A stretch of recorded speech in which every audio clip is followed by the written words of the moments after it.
दोस्तों जैसा कि आपको पता ही है कि अगर आप सीएससी लेना चाहते हैं तो आपको यहाँ पे टीईसी की रजिस्ट्रेशन करनी पड़ती है। जब टीईसी की रजिस्ट्रेशन कर लेते हैं तो यहाँ पे आपको 2 एग्जाम देनी पड़ती है, तभी आपको टीईसी का सर्टिफिकेट मिलता है, तब आप सीएससी के लिए अप्लाई करते हैं। लेकिन यहाँ पे दोस्तों हम आपको बता दें, टीईसी में जो 2 एग्जाम होती है, पहली असिस्टेंट की एग्जाम, दूसरी होती है फाइनल की एग्जाम। असिस्टेंट में एग्जाम में लगभग लोग पास कर जाते हैं, लेकिन जो फाइनल एग्जाम होती है उसमें क्वेश्चन थोड़ी हार्ड होती है और ये विदाउट कैमरा नहीं होता है, ये कैमरे के साथ होती है एग्जाम। ठीक है, तो कैमरा मतलब वेब कैमरा के सामने आपकी एग्जाम होगी, उसके बाद जब आप पास आउट कर लेंगे तभी जाके आपको सर्टिफिकेट मिलती है। तो आज की इस वीडियो में हम आपको बताने वाले हैं कि जो आप फाइनल एग्जाम में कैसे पास कर सकते हैं और पूरी जानकारी यहाँ पे देने वाले हैं। यहाँ पे अगर आप दोस्तों फाइनल एग्जाम देने चाहते हैं तो यहाँ पे आपको 50 नंबर की क्वेश्चन होती है, जिसमें आपको 25 नंबर पास मार्क चाहिए। तो ये 25 नंबर आपको कैसे आएगा, पूरी जानकारी हम आपको देने वाले हैं। यहाँ पे दोस्तों हम आपको 50 में 50 नंबर की क्वेश्चन बताएंगे, जहां पे आपको 40 से 45 नंबर आ जाएगी।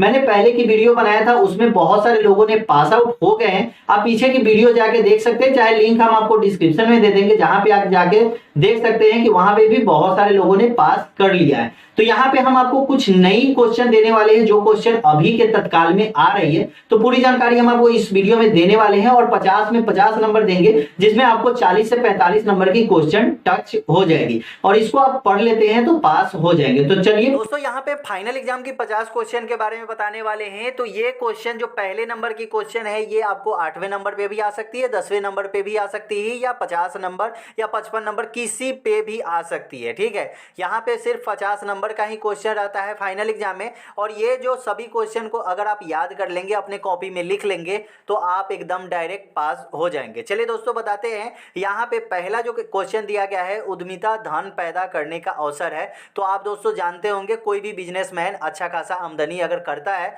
तो ये कर सकता है। ठीक है, यहाँ पे दूसरे नंबर पे जो क्वेश्चन है, यहाँ पे दिया गया है, एक सफल उद्यमी बहुत तेजी से अमीर बन सकता है। अगर आपका दुकान अच्छा चलता है तो ऑफकोर्सली आप आराम से एकदम एक सफल उद्यमी बन सकते हैं। ठीक है, तीसरे नंबर पे दिया गया है कि एक सफल उद्यमी वही बन सकता है जो एक नया रेस्टोरेंट मतलब नया सोच के साथ बिजनेस करता है। ठीक है, यहाँ पे चौथे नंबर पे भी वही क्वेश्चन दिया गया है कि एक नए विचार के आधार पर व्यवसाय शुरू करने वाले हमेशा, यहाँ पे एक चीज़ देख सकते हैं, हमेशा सफल होते हैं। तो यहाँ पे ये गलत होगा।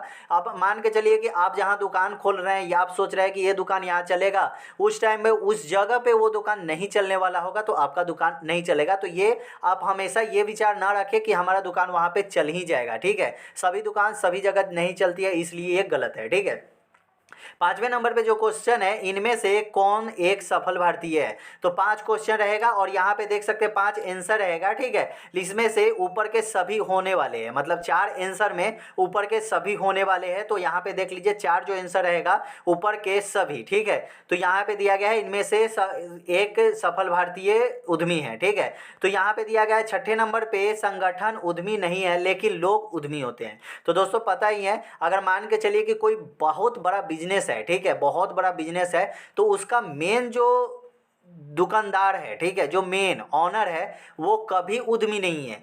उनको चलाने वाला, जो लोग उनको चलाते हैं, जैसे डायरेक्टर हो गए, चाहे उनके मतलब वर्कर हो गए, ठीक है, ये लोग जो चलाते हैं वो लोग सफल उद्यमी है। क्योंकि आपको पता ही होगा, सेल्समैन कुछ भी सामानों को बहुत जल्दी बेच सकता है। अगर मान के चलिए उस जगह पे आपको अगर ऑनर को रख दे तो वो ऑनर कभी नहीं वो सामान बेच सकता है। ठीक है, यहाँ पे बात करते हैं 7वें नंबर पे, तो क्या उद्यमिता रोजगार पैदा करती है। तो हाँ, एकदम जरूरी है। अगर आप एक दुकान खोलते हैं, अगर दुकान आपका अच्छा चल रहा है, तो धीरे धीरे आप सामान भरोगे, तो वहाँ पे एक मतलब 2 3 4 5 आप लेबर भी रखोगे। ठीक है, तो वो आप रख सकते हो। ठीक है, तो यहाँ पे आप रोजगार पैदा कर सकते हो। 8वें नंबर पे दिया गया है, डैश डैश डैश उद्यमिता का विशिष्ट उदाहरण क्या है। तो आप हमेशा प्रयोग करें, हमेशा प्रेडिकल रहे। ठीक है, तो आप हमेशा प्रेडिकल रहेंगे, तो इससे क्या होगा कि आपका दुकान बहुत ही अच्छा चलेगा। ठीक है, यहाँ पे दोस्तों दिया गया है, इनमें से कौन बटना का सही विस्तार है। ये वाला क्वेश्चन हमेशा आता है। ठीक है, इसलिए ध्यान रखिए, कभी भी कोई भी नया क्वेश्चन आ जाए, बट ये क्वेश्चन आपका उसमें जरूर रहेगा। तो बातचीत से तय होता है कि सबसे अच्छा विकल्प। ठीक है, तो यहाँ पे उत्तर में आपको देना है, बातचीत से तय होता है अनुबंधन का सबसे अच्छा विकल्प। यहाँ पे दोस्तों 10वें नंबर पे देख सकते हैं, सफल होने के लिए उद्यमियों को धीरज बनाए रखना होता है। ठीक है, तो धीरज की आवश्यकता होती है। आप हमेशा प्रैक्टिस करते रहे, ठीक है, और हमेशा पेशेंस रखें, धीरज आपको रखना होगा, ठीक है। तभी आप चाहे कि आज दुकान खोले और कल से चलने लगे, ऐसा नहीं होता है। दुकान को 6 महीने आपको यहाँ पे लगा के रखने में ही तब आपका दुकान धीरे धीरे लोग जानने लगते हैं, तो आपका दुकान चलने लगता है। 11 नंबर पे बात करें, मूल्यांकन करते समय विचार के लिए क्या कारक है कि एक विचार एक अवसर है या अर्थशास्त्र से संबंध में है। तो यहाँ पे 4 क्वेश्चन रहेगी, 4 में से इनमें से कोई नहीं होने वाला है, ठीक है। यहाँ पे 12 नंबर पे जो क्वेश्चन है, कैश फ्लो केवल उस नकदी के बीच का अंतर है जो प्रवाह में बहती है और नकदी को बाहर करती है, तो ये सही है, ठीक है। यहाँ पे दिया गया है 13 नंबर पे कि हमें एक विचार का मूल्यांकन की आवश्यकता क्यों है। तो यहाँ पे 4 क्वेश्चन रहेगी, ऊपर के सभी होने वाला है। तो और ये कौन सा आंसर है आपको यहाँ पे नहीं देखने को मिलेगा, लेकिन वहाँ पे आप देख सकते हैं, वहाँ पे आप पढ़ लीजिएगा, आपको खुद पता चल जाएगा कि ऊपर के सभी होने वाले, ठीक है। 14 नंबर पे जो क्वेश्चन है, सामरिक मूल्य महत्वपूर्ण dash dash dash dash dash dash या एक डैश डैश डैश प्रयोगी में आते हैं, ग्राहक, योगदान और स्वामित्व।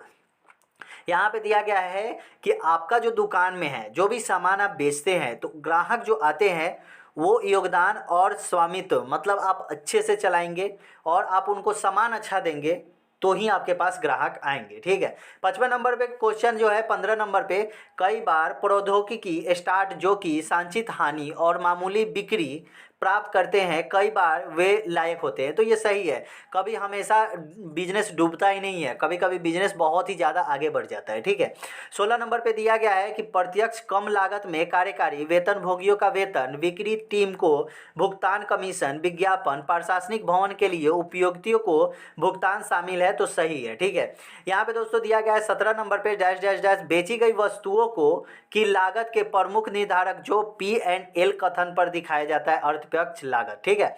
यहाँ पे दिया गया है दोस्तों कि इन्फोसिस, विप्रो, भारतीय स्टेट बैंक, ICICI बैंक आदि जैसे सेवाएं कंपनियों के लिए प्रत्यक्ष सामग्री लागत अधिक महत्वपूर्ण है, तो ये सही है। तो 19 नंबर पे डैश डैश डैश, आउटपुट के उत्पादन में सीधे उपयोगियों को की जाने वाली किसी भी सामग्री की लागत है, तो खर्च की लागत जो होगी, अगर मान के चलिए कोई सामान इनपुट और आउटपुट, मतलब आप कोई सामान खरीदते हैं और उसे बेचते हैं, तो वो आपकी सामग्री की लागत, तो ये खर्च की लागत होगी, ठीक है। हम कोई सामान खरीदे तो ये खर्च है, और जो सामने वाला खरीदेगा वो तो लागत देगा ही देगा, ठीक है। 20 नंबर पे जो क्वेश्चन है, यहाँ पे दिया गया है P&L स्टेटमेंट सभी व्यय समाप्त हो चुकी लागतों का प्रतिनिधित्व करते हैं, जहां बैलेंस शीट पर पारस्परिक अनपेक्षित लागतों का प्रतिबंधित करती है, तो ये सही होगा। यहाँ पे दोस्तों 21 नंबर पे दिया गया है आंसर, यहाँ पे 50 के 50 क्वेश्चन हम बताने वाले हैं। उद्यमी अपने उत्पादन का सेवा को प्रभावी रूप से ग्राहक और ग्राहकों को बेचता है, यहाँ किस विशेषता की चर्चा की जा रही है, तो यहाँ आकाशवादी प्रकृति, ठीक है।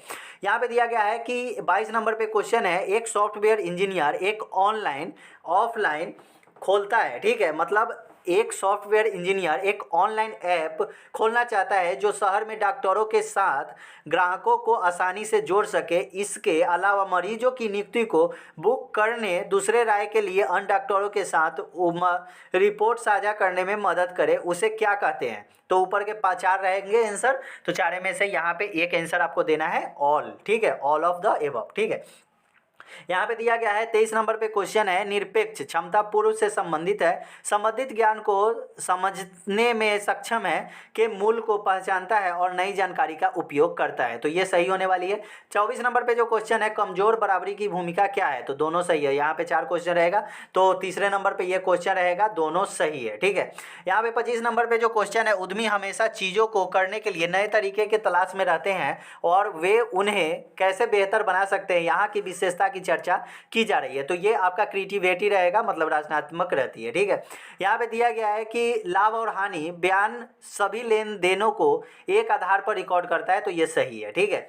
यहाँ पे दिया गया है दोस्तों, एक वास्तविक खाता क्या है, तो इनमें से कोई भी सही नहीं है, मतलब 4 क्वेश्चन रहेगा और लास्ट में ये वाला क्वेश्चन रहेगा, यही आपको मारनी है, ठीक है। वहाँ पे खुद आपको पता चल जाएगा कौन सही है कौन गलत है, तो थोड़ा बहुत आप अपना भी दिमाग लगाएंगे तो खुद पता चल जाता है, ठीक है। यहाँ पे दोस्तों दिया गया 28 नंबर पे, नाम मात्र खाते वह खाते हैं जिसमें व्यय, हानि और लाभ शामिल है, तो ये असत्य है। यहाँ पे दिया गया 29 नंबर पे डैश डैश डैश, व्यवसाय के मौजूद परिसंपत्तियों को, देनदारियों को और इन्वेंटरी को रिकॉर्ड करता है। तो ये बैलेंस शीट में आपको पता ही है, एक्सेल में ये सभी चीज़ें रिकॉर्ड होती है, चाहे मैनुअल अगर होता है तो वहाँ पे भी बैलेंस शीट में ही सभी चीज़ें रिकॉर्ड होती है। अगर यहाँ पे बात करें 30 नंबर पे जो क्वेश्चन है, यहाँ पे बैलेंस शीट एक व्यवसाय के सभी आय और एक निश्चित से अधिक लागत का एक रिकॉर्ड रखता है। तो ये सही है दोस्तों, आपको पता ही होगा, ऑनलाइन हो या ऑफलाइन हो, इसमें आप लाभ और हानि, ठीक है, व्यवसाय का जो भी चीज़ें हैं, मान के चलिए कि एक एम्प्लॉय उसमें बहुत सारे हैं, 100 एम्प्लॉय है, तो सभी की लागत का ब्यौरा वहाँ पे आपको मिल जाएगा किसी भी कंपनी का, ठीक है।